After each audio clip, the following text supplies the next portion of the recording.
오늘 사도행전 1장 8절의 말씀을 가지고 교회의 사명은 선교다 이란 제목으로 은혜의 말씀을 나누고자 합니다.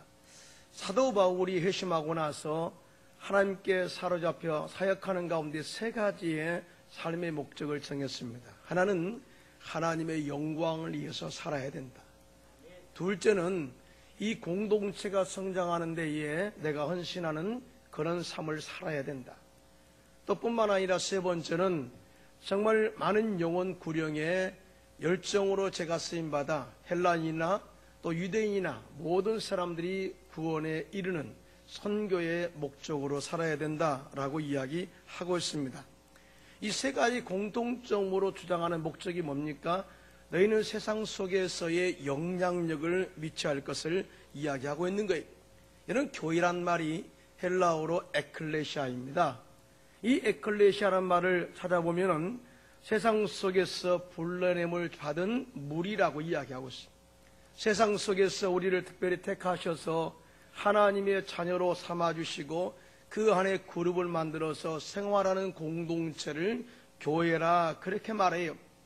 그런데 이 교회가 이 교회 안에서만 머물러 있어서는 안 되고 주 안에서 말씀으로 변화되어지고 성령의 능력으로 충만함을 받아 이제는 세상 속으로 나가서 선한 영향력을 미치기를 원하고 있다는 사실을 믿으시면 아멘 하시기 바랍니다. 이것이 바로 교회의 사명이라는 것이죠. 그래서 예수님께서는 승천하시기 전에 저희들에게 이 사명에 대해서 더 구체적으로 말씀하셨습니다. 오늘 본문 말씀인데요, 다 같이 읽겠습니다. 시작. 오직 성령이 너에게 마시면 너희가 권능을 받고 예루살렘과 온 유대와 사마리아와 땅까지로 내 증인이 되리라 하시니라. 아멘. 자, 교회의 사명은 온 천하에 다니며 만민에게 복음을 전파하는 선교적 사명을 가지고 사는 것이다 라고 이야기하고 있습니다. 이 선교적인 사명을 감당할 때 교회의 존재 가치가 인정되어지고 하나님의 위대한 도구로 쓰임받는 교회가 될 수 있음을 이야기해주고 있는 것이죠.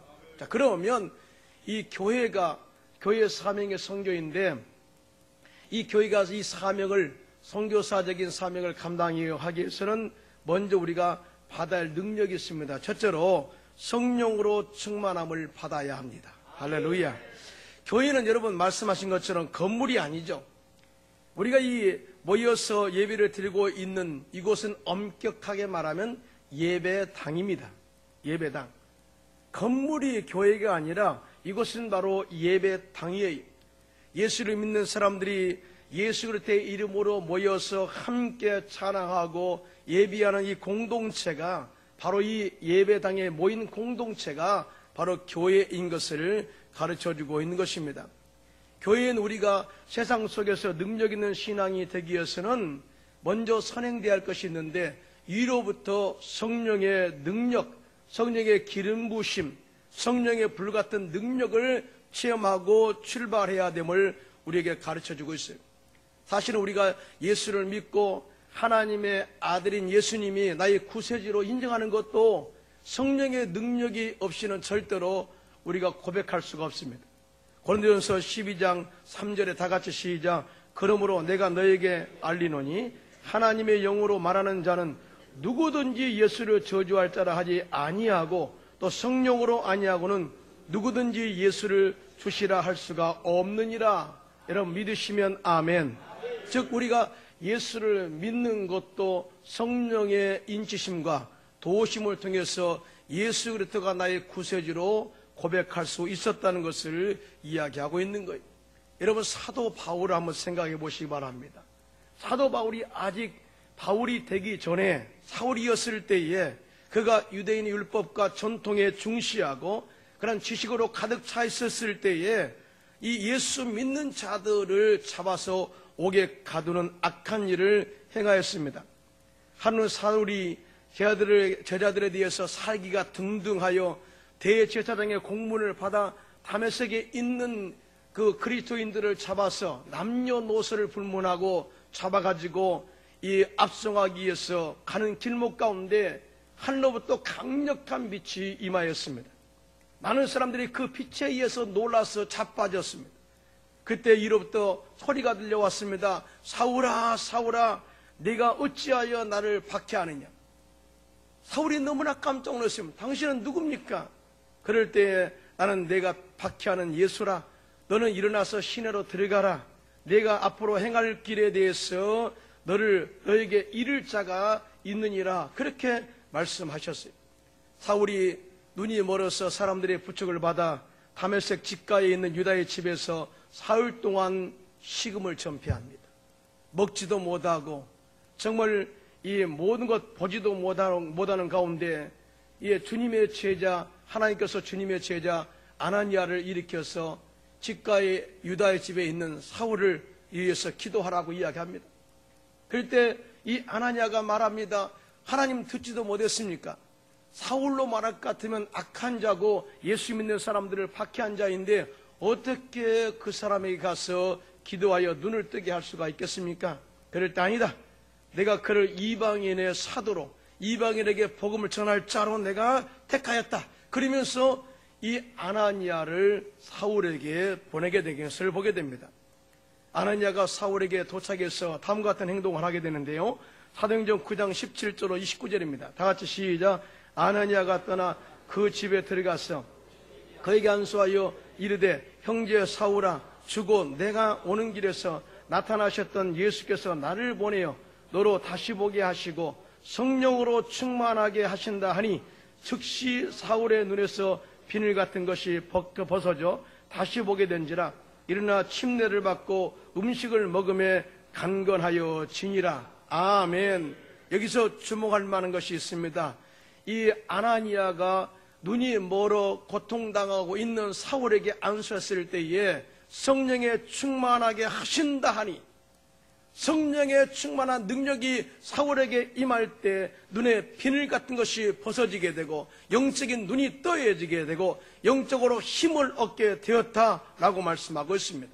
자, 그 즉시로 사울은 일어나서 각 해당에서 예수가 하나님의 아들임을 전파하게 되는 역사가 일어납니다. 여러분 생각해 보세요.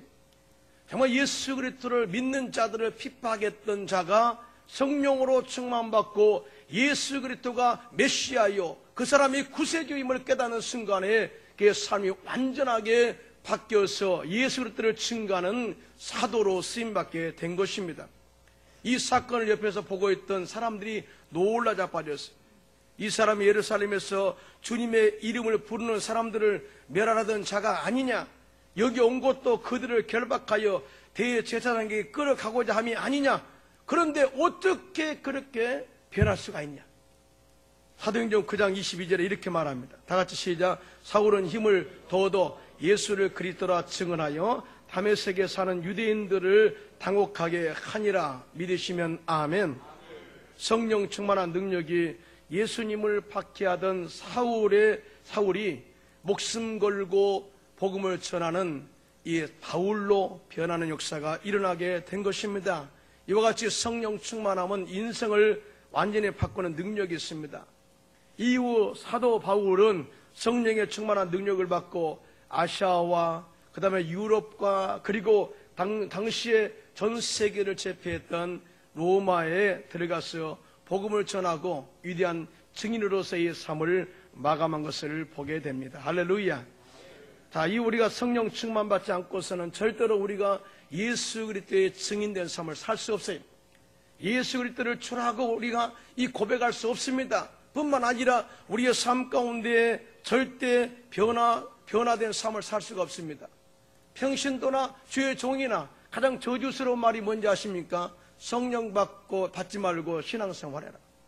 성령 받지 말고 그럭저럭 교회나 다녀라. 또 가장 저주스러운 그 말이 뭐냐? 목회자에게 성령 받지 말고 목회해라. 이것이 바로 가장 마귀 편에 봤을 때는 저주스러운 말이라는 거죠. 우리가 평범한 말 같지만 절대 이 말을 그냥 받아들여서는 안 되고 이 말을 거부하고 우리는 당당하게 성령의 능력을 받고 나가 선교의 사명을 감당하는 저와 여러분 되시기를 주님의 이름으로 축원합니다. 저 역시 성령 받기 전에는 6개월 동안 그저 교회만 왔다 갔다 했어요. 그저 교회를 종교적으로 믿었을 뿐입니다. 그러나 성령의 능력을 받고 나니까 예수 그리스도가 나의 구세주요 메시아요 나 영원한 생명임을 깨닫게 된 것입니다. 그때부터 내 정신이 아니었습니다. 나가서 복음을 전하게 되고 증인된 삶을 살게 되고 부모에게 복음을 전하고자 마음이 열정이 생기게 되는 것이고 또 친척들에게도 복음을 전하였고 심지어 친구들을 찾아가서 열정적으로 복음을 전했던 것을 지금도 기억합니다. 하나님은 살아계십니다. 어제나 오늘나 영원토록 동일하십니다. 성령의 능력이 위로부터 임하면 정말 증인된 삶을 살 뿐만 아니라 예수 그리스도를 자랑하게 되어 있는 것입니다. 우리나라 남녀 골프 선수들 가운데 PGA의 세계 선수대회에 나가서 우승한 그런 선수들이 많이 있습니다. 그 가운데 독실한 크리스찬으로서 그의 삶을 통해서 예수님을 전하는 선수가 있는데 여러분 잘 알고 있는 최경주 선수이죠. 몇 년 전 모 신문에 그와 인터뷰한 기사가 나는데요. 타이거 우즈와 함께 아메리칸 익스프레스 챔피언십 경기를 마친 후에 곧바로 귀국한 그에게 타이거 우즈와 자신이 다른 점을 좀 비교해달라라는 그런 기자의 질문을 받았어요. 그 기자의 질문에 최경주 선수는 타이거 우즈는 나보다 키가 크고 몸의 탄력과 스윙 스피드에서 내가 올라가지 못할 나무입니다. 신체 조건에서는 절대로 견줄 만한 상대가 될 수 없습니다. 나보다 더 앞선 사람입니다. 그러나 내게는 그가 가지고 있지 않는 것이 있는데 신앙입니다. 믿음입니다.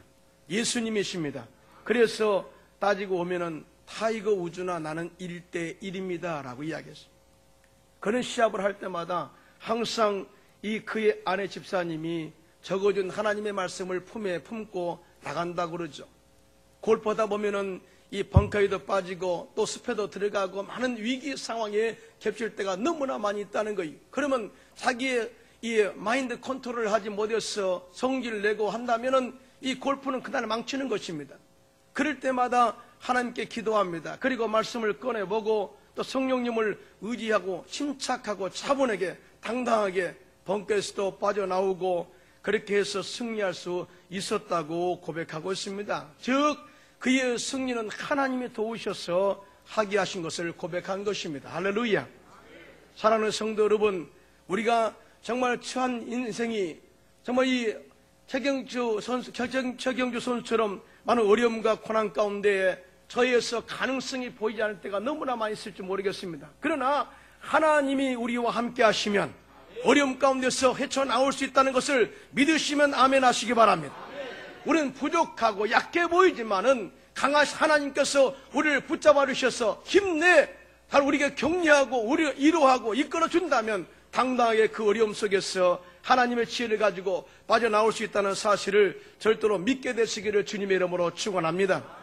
성령 충만함은 성경뿐만 아니라 나를 새롭게 하고 나에게 능력을 더하는 하나님의 에너지가 된다는 것을 절대로 믿게 되시기를 주님의 이름으로 축원합니다. 그래서 사도 바울은 빌립보서 4장 13절에 다 같이 시작. 내게 능력 주시는 자 안에서 내가 모든 것을 할 수 있느니라. 아멘.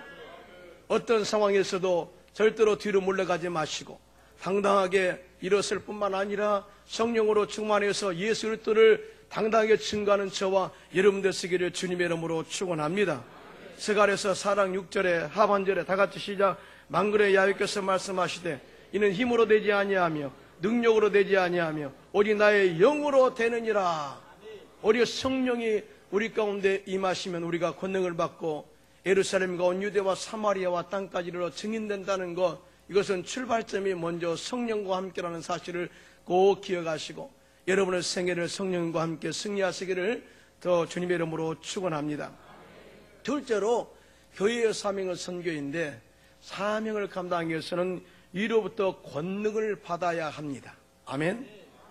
여러분 예수님을 어떻게 생각하시나요? 이 요한복음 1장에 보니까 예수님은 하나님이시다 그렇게 말씀하고 있습니다. 또 예수님은 하나님의 아들이시다 라고 이야기하고 있습니다. 또 예수님은 창조주 하나님이시다 라고 말씀하고 있어요. 그가 이 함께 삼일째 하나님이 공동으로 함께 창조사역에 동참하셨다라고 이야기하고 있습니다.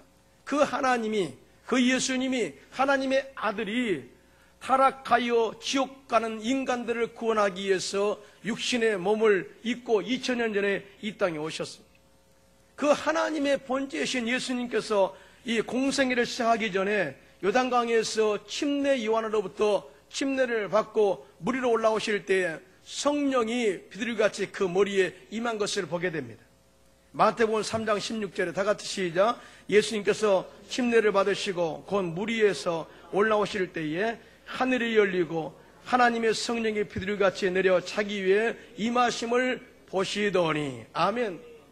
자, 성령의 충만함을 받은 예수님께서는 성령에 이끌려 나가서 마귀에게 시험을 받을 때 말씀의 능력으로 마귀의 시험을 다 이기셨습니다. 자, 그때로부터 성령의 능력을 받고 이로부터 권능을 받고 난 이후에 회개하라, 천국이 가까웠다 선포하시고 하나님의 사역을 시작한 것을 보게 됩니다. 선교 사역을 시작한 것을 보게 됩니다. 자, 이때 사용한 단어가 비로소라는 단어예요. 마태복음 4장 17절 다 같이 시작. 이때부터 예수께서 비로소 전파하여 이르시되 회개하라, 천국이 가까이 왔느니라 하시더니 비로소. 그 다음에 오늘 본문은 오직 성령이 너에게 마시면 너희가 권능을 받고. 그래. 오직과 비로소, 이 말의 의미를 잘 생각해 보시기 바랍니다. 다시 말하면 우리가 하나님의 위대한 사명을 감당하기 위해서는 오직 능력을 받아야 되고 또 비로소 능력을 받은 그 이후로부터 라는 의미죠. 능력을 받아야만이 이로부터 주님의 지혜의 말씀이 떠오르게 할 것이고 나가서 복음을 전할 때에 귀신이 쫓겨가고 병자가 치료함 받고 하나님의 나라가 확장되는 역사가 임한다는 사실을 믿으신 분만 손들고 아멘 하시기 바랍니다.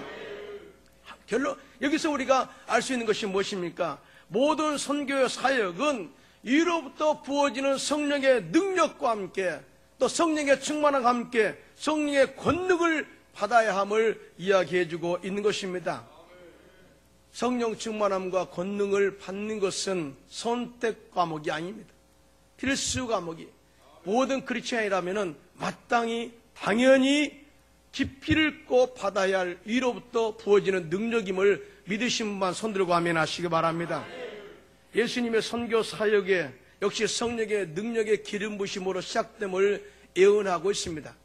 이사야 말씀을 읽으실 때 이렇게 말씀하시죠. 누가복음 4장 18절로 19절입니다. 다 같이 시작. 주의 성령이 내게 임하셨으니 이는 가난한 자에게 복음을 전하게 하시려고 내게 기름을 부으시고 나를 보내사 포로된 자에게 자유를, 눈먼 자에게 다시 보게 함을 전파하며 눌린 자를 자유롭게 하고 주의 은혜의 해를 전파하게 하려 하심이라 하였더라. 믿으시면 손들고 아멘. 자, 그렇습니다. 성령의 충만함과 함께 이로부터 권능이 임하게 되면은 귀신을 쫓아내고 마귀의 진을 파하고 병든 자를 고치는 역사가 일어납니다. 비록 우리가 평신도라 할지라도 그런 능력이 우리 가운데 임하게 된다는 사실을 믿게 되시기를 주님의 이름으로 축원합니다. 하나님의 권세와 능력은 우리의 직분과 상관없이 간절히 사모하는 자에게 임한 것을 우리가 볼 수가 있어요. 예루살렘에 큰 박해가 있었습니다. 많은 크리스찬들이 그 박해를 피하여 사방으로 흩어지면서 복음을 전하게 되죠.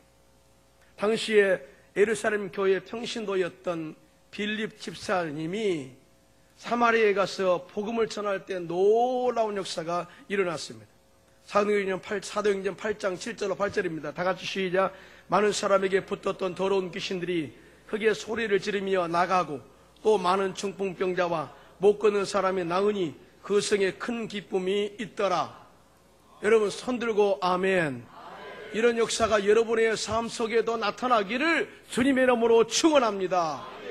나는 병신도니까 그런 역사가 없어 그렇게 생각하지 말고 이 초대교회 성령의 능력과 권세의 능력으로 가는 곳곳마다 귀신이 쫓겨가고 중풍병자가 고침받게 되고 안진뱅이가 일어나는 역사가 임하게 될 줄로 믿습니다. 예수님께서는 12제자를 보내실 때도 그냥 보내신 것이 아니라 그들에게 권능을 부어주셨습니다. 마태복음 10장 7절로 8절입니다. 다 같이 시작. 가면서 전파하여 말하되 천국이 가까이 왔다 하고 병든 자를 고치며 죽은 자를 살리며 나병 환자를 깨끗하게 하며 귀신을 쫓아내되 너희가 거저 받았으니 거저 주라. 이 말씀의 내용을 한번 보시기 바랍니다. 병든 자를 고치고 인간이 할 수 있나요? 죽은 자를 살리며 인간이 할 수 있나요? 당시에 불치병이라고 하고 있는 나병 환자를 우리 인간이 고칠 수 있나요? 우리가 인간의 힘으로 귀신을 쫓아낼 수 있나요? 절대 없어요. 인간적으로 볼 때 절대 일을 할 수 없습니다. 그러나 예수님께서 그들에게 능력을 부어주니까 나가서 복음을 전할 때 귀신이 쫓겨가고 병자가 고침받았습니다. 그들이 돌아와서 뭐라고 보고합니까? 우리가 나가서 복음을 전할 때 주님께서 말씀하신 대로 귀신이 쫓겨갔습니다. 주님께서 말씀합니다. 내가 보았다. 사단이 이로부터 떨어지는 것을, 번개같이 떨어지는 것을 내가 보았다. 그렇게 말씀하셨어요. 우리가 믿음의 능력을 가지고 이로부터 부어지는 권세를 가지고 나가서 기도하고 전도하면 귀신이 쫓겨가고 또 많은 병자가 고침받게 되고 죽은 자가 살아나는 역사가 일어나게 될 줄로 믿습니다. 1993년도 헝가리 부다페스트 조인계 목사님 초청 이 3일 동안 대성회를 열었습니다. 당시에 이 3만 명이 연인은 3만 명이 모여서 집회를 드리는데 첫날부터 강력한 역사가 임하게 되었어요. 성령의 능력으로 하나 이로부터 주어지는 하나님의 권세로 병자가 고침받고 사람들이 간증하는데 수많은 사람들이 간증의 대열에 나와서 간증합니다. 그 가운데 몇 년 전 오토바이 사고로 다리를 다쳐가지고 걸을 수 없는 사람이 목발을 짚고 나온 거예요. 그리고 말씀을 듣고 신유 시간에 간절하게 기도하는 가운데 하나님께서 그 다리를 정상으로 고쳐주셨습니다. 그리고 짚고 왔던 목발로 십자가를 만들어가지고 하나님은 살아계십니다. 예수님은 살아계십니다. 성령님이 나와 함께 하십니다 하고 벌벌 뛰는 것을 지금도 생생합니다. 하나님은 지금도 우리를 통해서 위대한 역사를 이루기를 원하고 계세요. 여러분 믿으시면 아멘. 우리 광명 순복음교회가 이런 역사를 경험하는 성도 교회가 되시기를 주님의 이름으로 축원합니다. 뿐만 아니라 1995년 루마니아 부카레스트 집회에서도 똑같은 역사가 일어났어요. 한 청년이 왔는데 귀신에 들려가지고 얼마나 발버둥을 치는지 몰라요. 예배 때는 소리를 지릅니다. 그래서 우리가 꺼내왔어요. 꺼내와가지고 우리가 뒤에서 기도합니다. 이렇게 3일 동안 마귀에게 짓눌려서 고통당하는 그 형제가 정말 신유 시간에 기도받고 난 이후에 완전하게 치료 받아서 3일째 되는 날 강대상에 올라와서 간증을 하게 되었습니다. 하나님은 이와 같이 마귀에게 눌린 자를 자유케 하는 능력이 지금도 우리의 삶의 현장에서 일어나고 있다는 사실을 절대로 믿게 되시기를 주님의 이름으로 축원합니다. 축원합니다. 우리가 평신도이기 때문에 그런 역사가 일어나지 않는 것이 아니라 평신도로 할지라도 이로부터 성령의 충만함과 권능의 충만한 역사가 임하게 되면 그 능력으로 귀신을 쫓아내고 병든 자를 고치는 역사가 임한다는 사실을 믿으시면 아멘 하시기 바랍니다. 초대교회 사도들을 통해서 많은 역사가 일어나게 되는데 사도행전 4장 33절로 35절입니다. 다 같이 시작. 사도들이 큰 권능으로 주 예수의 부활을 증언하니 무리가 큰 은혜를 받고 또 그 중에 가난한 사람이 없으니 이는 밭과 집 있는 자는 팔아 그 판 것의 값을 가져다가 사도들의 발 앞에 두매 그들이 각 사람의 필요를 따라 나누어 줌이리라. 아멘. 성령의 권능이 임하니까 그들의 삶이 변화됩니다. 마음이 변화됩니다. 자기의 소유의식이 하나님의 소유로 바뀝니다. 그리고 자기의 모든 소유를 팔아서 사도들의 발 앞에 내려놨을 때에 이 어렵고 힘든 사람에게 구제하고 또 그 성에 기쁨이 있고 이 일로 인해서 교회가 부흥되는 역사를 경험하게 된 것을 보게 됩니다. 그럼 우리는 어찌하든지 위로부터 성령의 충만함과 권능을 받아 선교사에게 더 동참하는 저와 여러분 되시기를 주님의 이름으로 축원합니다. 우리가 어떤 일을 할 때 아까운 생각이 든다. 그러면 이것은 문제가 있는 거예요. 영적으로 문제가 있는 거예요. 지금도 내 소유다라고 생각하기 때문에 아까운 생각이 드는 것입니다. 그러나 성령에 충만하게 되면 초대교회처럼 모든 내 소유를 하나님의 소유로 인정하고 이것을 기쁘게 봉사함으로 사용할 수 있다는 사실을 우리에게 가르쳐주고 있는 것이죠. 성령 충만 또 권능의 충만함으로 채워지시는 저와 여러분 되시기를 주님의 이름으로 축원합니다. 세 번째로 선교의 사명은 증인으로 귀결됩니다. 정말 우리가 하나님의 능력을 받았다, 이로부터 권능을 받았다, 성령 충만함을 받았다, 그러면 증인되는 삶을 살 수밖에 없다는 거예요. 오늘 본문에도 오직 성령이 너희에게 임하시면 너희가 권능을 받고 예루살렘과 온 유대와 사마리아와 땅까지는 내 증인되리라. 여기서 증인이라는 말이 헬라어로 말투스입니다. 이 말투스란 말은 어떤 뜻이냐면은 마르티로라는 단어에서 파송된 단어입니다. 이 마르티로라는 단어는 뭐냐? 순교자예요. 순교자. 우리는 증인, 순교자 전혀 다른 내용으로 쓰여져 있습니다만 원래의 원본은 증인은 순교자입니다. 순교자. 이건 굉장히 중요한 의미가 있는 것이죠. 이 말은 이 단어가 갖는 의미는 뭐냐? 우리가 예수를 증거함에 있어서는 목숨을 걸고 증언할 때만이 한 영혼을 주께로 돌아오게 할 수 있음을 말씀하고 있는 것입니다. 사실은 예수님은 이 땅에 살려고 오신 분이 아니죠. 예수님이 이 땅에 오실 때 죽으려고 오신 분입니다. 정말 당신의 생명에 하나의 미랄이 되어서 정말 많은 영혼들을 구원하기 위해서 온 증인으로 오신 거예요. 그래서 십자가에서 마귀의 일을 멸하시고 또 이 십자가에서 승리하심으로 말미암아 누구든지 예수 믿으면 하나님의 자녀가 되는 권세를 얻게 되고 또 생활의 저주에서 끌어내어 아브라함의 복을 받게 하시고 우리의 모든 질병을 치료하셔서 또 우리가 영육간에 강건하여 영원한 천국을 소유하도록 만드시기 위해서 당신이 하나의 미랄이 된 것입니다. 죽으러 오신 거예요. 이것이 바로 증인된 삶을 우리에게 가르쳐주고 있는 것입니다. 정말 우리가 이 생에 살아갈 때에 이런 증인된 예수님의 그 영적인 모습을 닮아가야 돼요. 예수님께서 정말 나를 본받는 자가 되라, 이 말씀의 의미를 우리가 분명히 알아야 돼요. 내가 너희를 위해서 섬기며 발을 씻었으니 너희 역시 이러한 삶을 살라 말씀하셨어요. 또 뿐만 아니라 예수님께서 말씀한 너희가 진정한 제자 되기를 원하니 그렇다면은 너희는 너희의 십자가를 지고 나를 따를 것이다, 그렇게 말씀하셨어요. 누가복음 14장 27절입니다. 시작. 누구든지 자기 십자가를 지고 나를 따르지 않는 자도 능히 내 제자가 되지 못하리라 그렇게 말씀하고 있습니다. 여러분 예수님의 제자가 되기를 원하시면 아멘. 크게 손 들고 아멘. 많은 사람들이 제자 훈련 받으면 제자 된 줄 알아요. 여러분 제자 훈련 책 한 권 떼었다고 제자 되는 겁니까? 그렇지 않아요. 그것도 물론 중요한 과정입니다. 그러나 이 과정을 통해서 가장 중요한 하나님의 기대가 뭡니까? 정말 주님의 뜻대로 증인된 삶을 살고 있느냐? 어디 가든지 예수님을 자랑하느냐? 어디 가든지 예수님을 위해서 네가 희생할 각오가 되어 있느냐? 이 메시지를 현재 우리에게 이 질문을 하고 있는 것입니다. 여러분이 이 질문에 아멘! 아멘! 내가 어떤 상황에서도 주님 내가 하겠습니다 하고 순종하는 사람은 두말할 것 없어요. 그 사람이 증인이에요. 증인. 내가 말하는 게 아닙니다.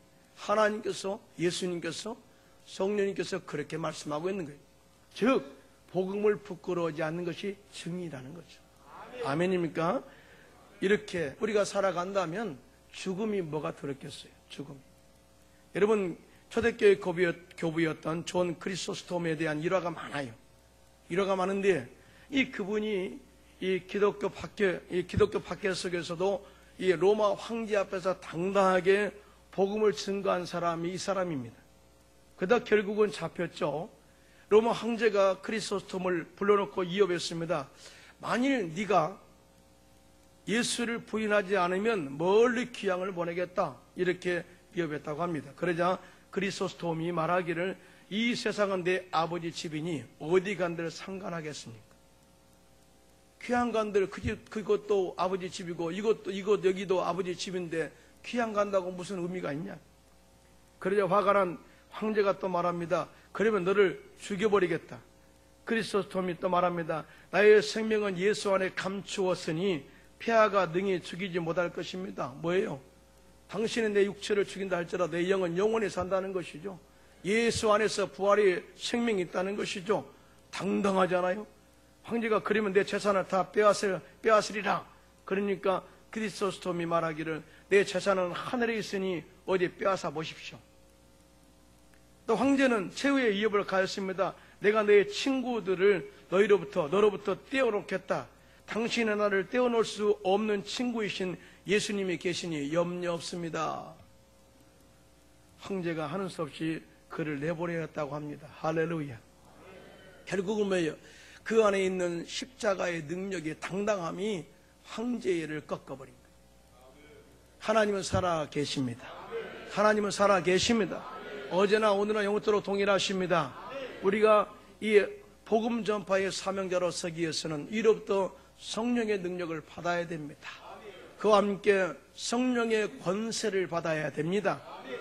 또 뿐만 아니라 이 능력을 가지고 복음을 전하여서 수많은 영혼들을 주께로 인도하는, 또 생명 걸고 복음을 전하다가 천국 가는 이 증인으로서의 삶을 살게 되시기를 주님의 이름으로 축원합니다. 그리고 주님께서 여러분을 크게 사용하는 그러한 귀한 거룩한 도구가 되시기를, 선교의 도구가 되시기를 주님의 이름으로 축원합니다.